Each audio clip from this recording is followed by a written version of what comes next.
房協轄下有75%嘅商用物業都由街坊商鋪租用，包括超市、藥房、酒樓、食肆等，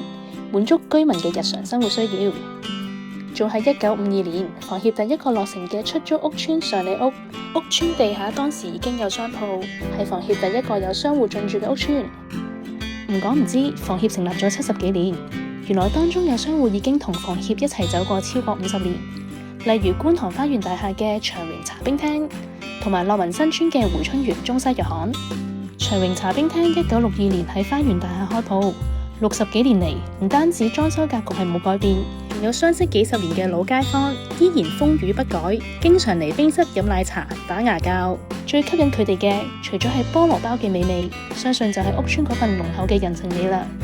而回春園藥房喺土瓜灣樂民新村都有好長嘅歷史，由1971年開業至今，54年嚟一直守護街坊嘅健康，滿足佢哋嘅日常生活所需。沙田月明村係房協最多商鋪嘅出租屋邨，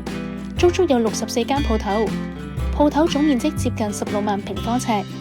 時代變遷，屋邨商鋪嘅種類會隨住居民嘅需要而有唔同。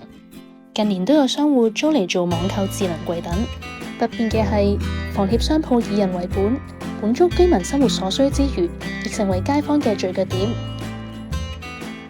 時代在變，人情味始終不變。